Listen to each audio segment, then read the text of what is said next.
Texas Panhandle, July 1882. Heat shimmered off the prairie like a curtain of glass, and dust swirled in lazy spirals across the cracked dirt road as Prescott Dallin reined in his horse outside the trading post. The sun was high, the kind that dried sweat before it even had the chance to fall. He had just dismounted when he saw her. She came stumbling out of the wagon, one hand gripping the side, the other clutching her chest. Her bonnet slipped sideways, revealing a head of dark, sweat-matted hair. Her face was pale, too pale. She turned once toward the sun, blinked slow, then crumpled like a dropped shawl. Prescott dropped the reins and ran.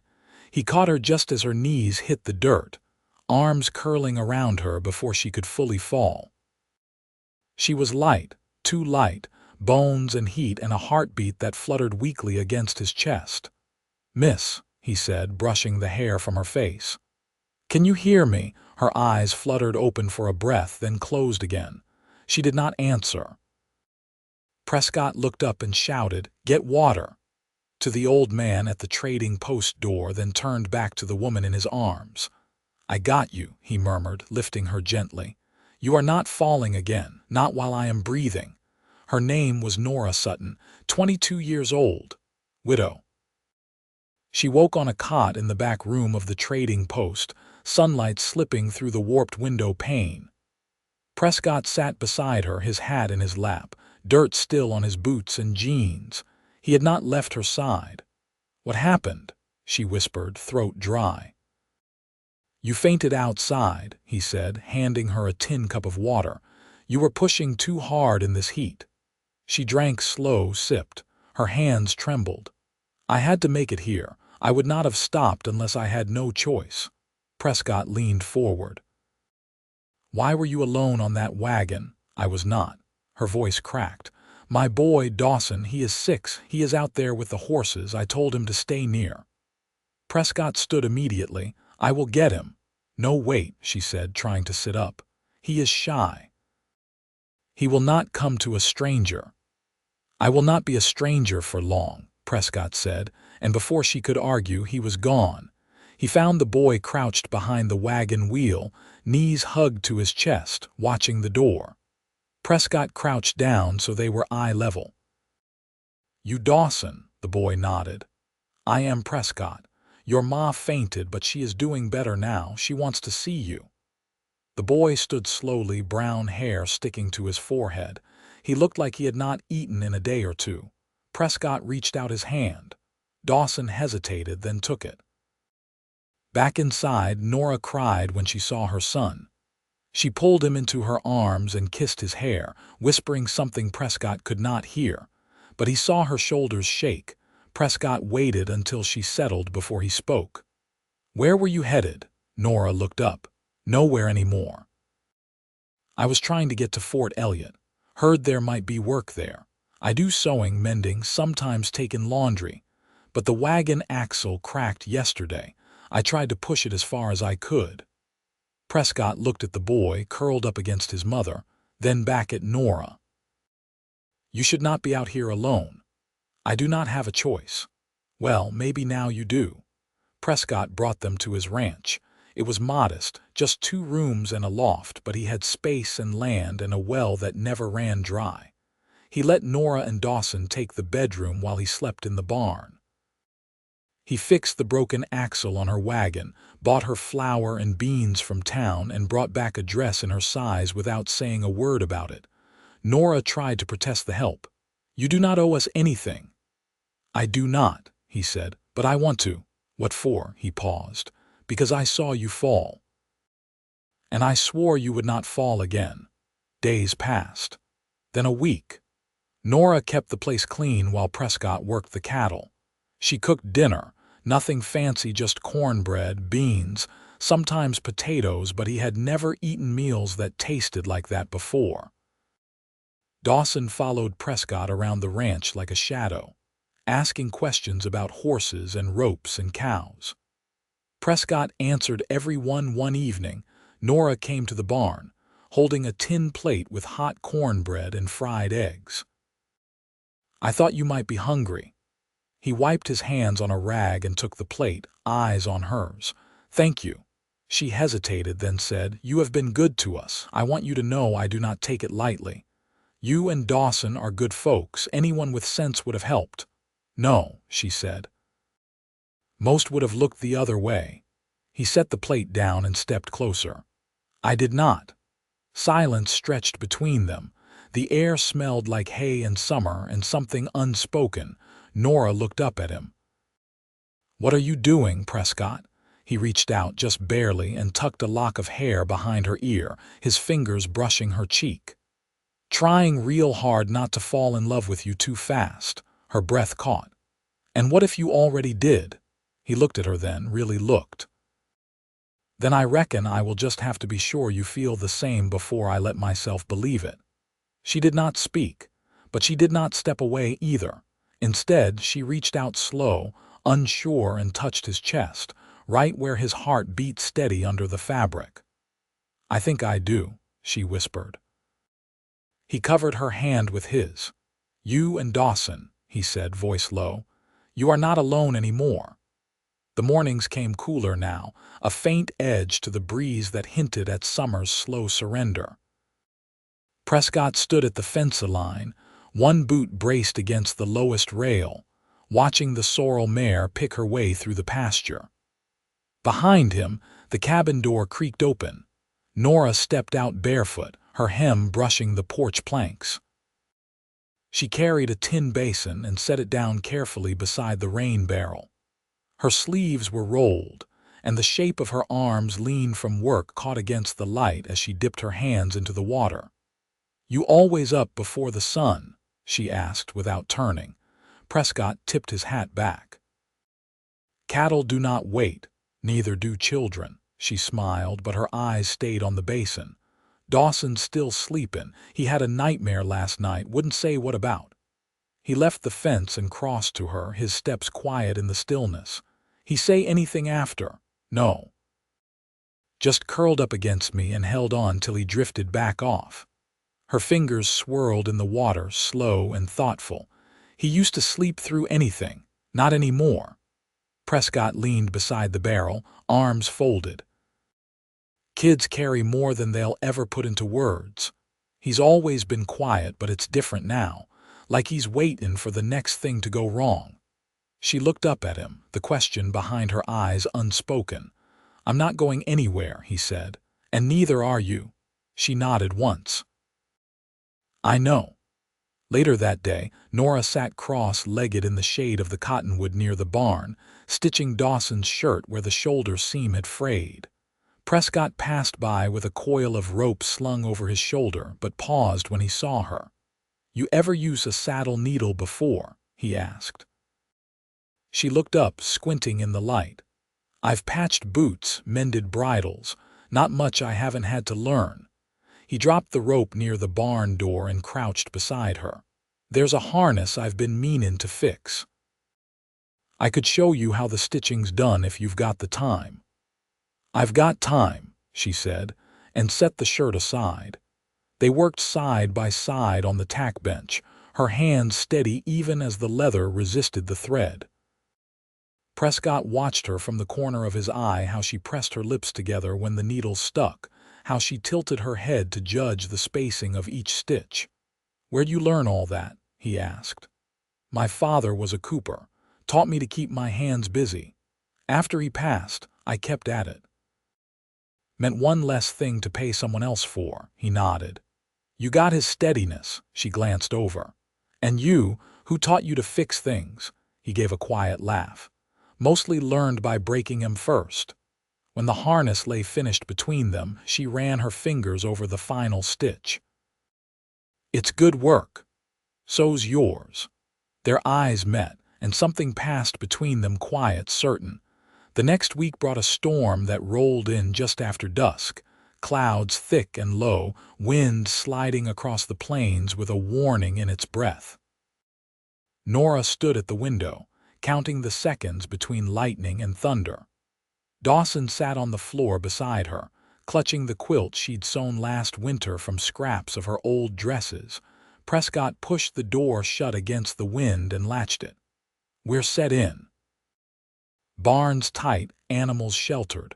Nora turned. You've seen storms like this before, plenty. She studied his face. You ever get used to them? No, he said. But you learn how to stand steady.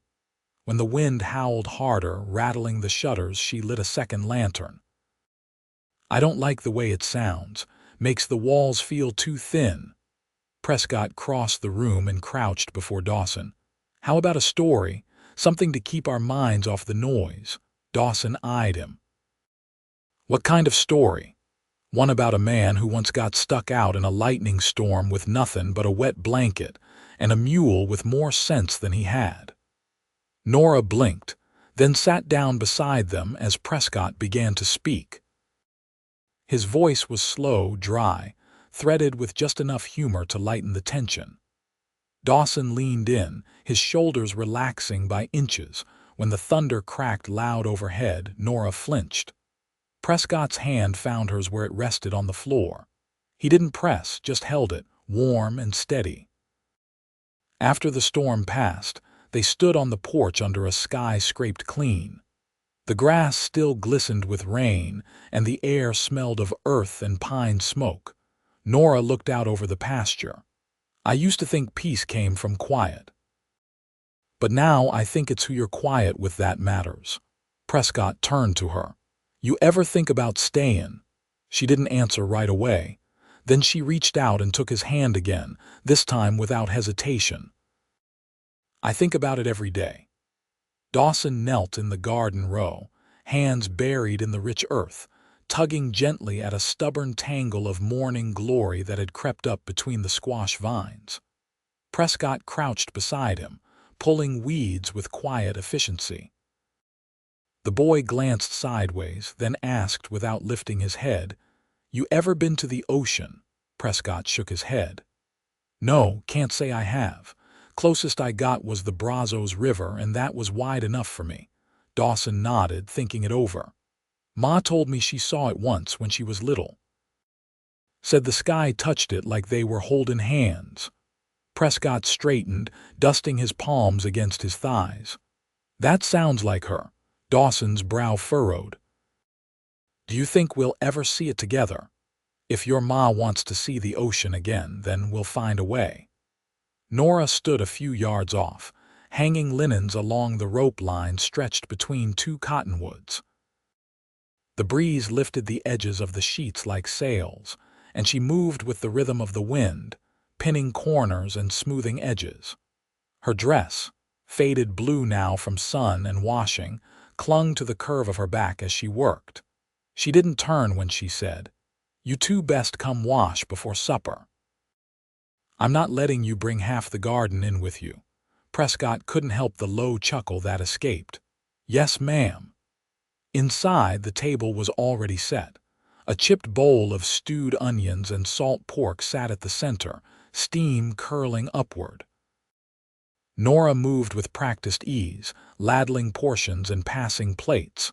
When they sat, she paused, folding her hands. I'd like to say grace tonight. Dawson nodded, eyes closed before the words came. Thank you for the food, for the roof, and for steady hands that help build something new. Amen. Prescott opened his eyes. Nora's gaze met his across the table, steady and sure. Later, once Dawson had curled beneath the quilt and the lamp had been turned down low, Nora leaned against the doorframe, arms crossed as she watched the sky bleed from blue into violet. You ever think about what you want next? She asked quietly, not looking back. Prescott stepped up behind her close enough she could feel the warmth from his chest. Sometimes. What do you see? He let the silence stretch, then said, Smoke rising from a chimney in winter. A porch with 2 chairs. Your boy riding out with me in the mornings. You waiting with coffee and that look you get when you've been thinking too long. She turned then, slowly, her face half shadowed in the fading light. That's a fine picture.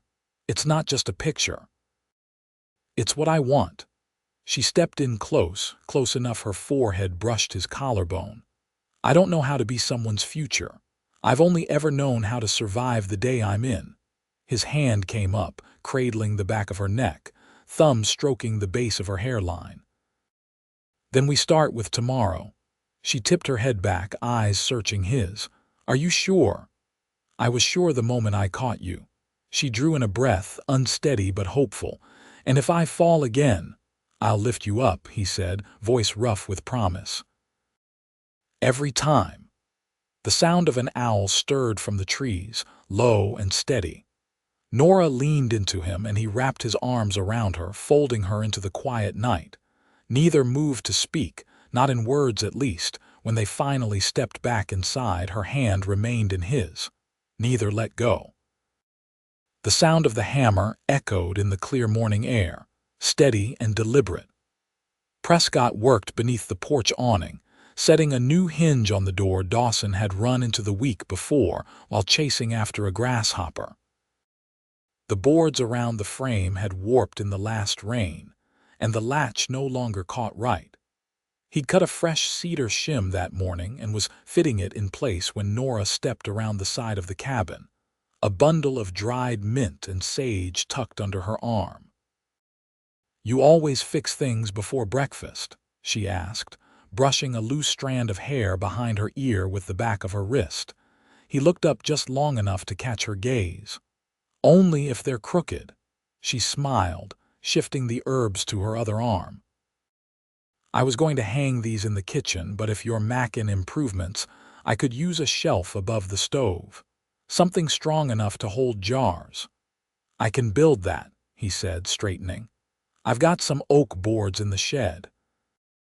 "Could have it up by sundown." Nora stepped closer, her eyes moving from the doorframe to his hands. "You always say yes before I finish askin'." He wiped the sawdust from his fingers. "You always know what needs doin'." "I just follow the lead." She hesitated, then asked, "Would it be all right if I planted a few rows of carrots behind the house? Soil's softer there and I can keep better watch on it." "I was hoping you'd claim that patch. It's yours." Nora nodded once, then glanced toward the barn. "Dawson's helpin' me start a root cellar. He's got ideas. Wants to build it deep enough to hide from wolves." Prescott chuckled low. "I'll help dig after supper." "I figured you would." They stood quietly for a moment, watching the wind ripple across the grass behind the house. The hush between them was full, not empty. Nora stepped down from the porch and turned toward the kitchen door. "I'll keep breakfast warm." Later that afternoon, Dawson crouched near the edge of the well, peering down with a tin ladle in one hand. Prescott kept a close eye on him, hammering the last nail into the frame of the chicken coop they'd started 2 days earlier. The hens would arrive tomorrow from a neighbor's homestead 3 miles east. Nora had made the trade herself, 6 hens in exchange for a bolt of muslin and 3 days sewing work. "You ever fall in a well, Prescott?" Dawson asked, eyes still fixed on the water below. "No, but I knew a man who dropped his hat down one. Took him half the day to fish it out, and it came up smelling like mildew for a month." Dawson laughed, tipping back his head. "I won't drop nothin'. I just like the way it echoes." Prescott wiped his brow. "You help your ma with that cellar yet? We got the hole started, but the dirt's full of roots and rocks. She says we'll make it work anyway. She always does." Evening settled in slow. Nora stood at the stove, stirring a pot of stew with one hand, the other resting on the small of her back. The day's work lingered in her shoulders, but she moved with quiet energy, humming beneath her breath. Prescott stepped in, carrying a small pine shelf he'd sanded smooth and notched at the corners. She turned as he set it on the table. "That for me," he nodded, watching her face. Oak was too heavy for the wall. Pine'll hold just fine. Nora ran her fingers along the edge. "It's beautiful. You even rounded the corners. Didn't want you bumping your head when you reach for the salt." She didn't answer right away, just studied him. Then she said softly, "You notice everything, only what matters." Supper passed with the easy rhythm they'd fallen into. Afterward, Nora stepped out to the cellar pit while Prescott cleaned the last of the dishes. Dawson had fallen asleep curled on the rug near the hearth, boots still on. When Prescott joined her outside, the moon was up, full and low, casting silver light across the clearing. Nora stood in the shallow trench, her skirt dusted with earth, one hand on her hip. "I can't tell if we're digging a root cellar or a grave for my patients," she said, glancing up at him. He smiled and dropped the spade beside her. "We'll finish it together, you just tell me what comes next." She held out her hand and he took it without pause, stepping down into the trench beside her. Their feet crunched soft in the loose dirt. "I've been thinking," she said, "about this place." "About you," he waited.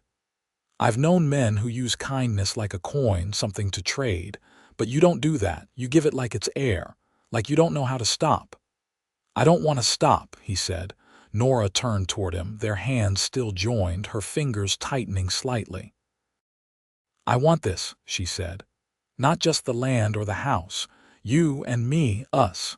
His voice was quiet when he answered. "I've been yours since the moment I caught you." She leaned in then, and when their foreheads touched, it wasn't rushed or uncertain. It was the kind of closeness that came only after countless shared hours, small acts and quiet choosing. Above them, the wind shifted, carrying the scent of sage and wood smoke. Prescott's thumb brushed the inside of her wrist. "Come morning, we'll finish this cellar. Then we'll start planting. After that, anything you want." Nora looked up at him, eyes full of light. "I already have what I want." And in the stillness of the night, with the earth beneath their feet and the stars rising above the plain, Prescott kissed her once, slow and certain, and she kissed him back with the same surety. They stayed there, standing in the shape of the life they were building, steady and rooted together. The morning sun stretched long shadows across the field, and the scent of damp cedar lingered where the root cellar roof had been laid just the day before.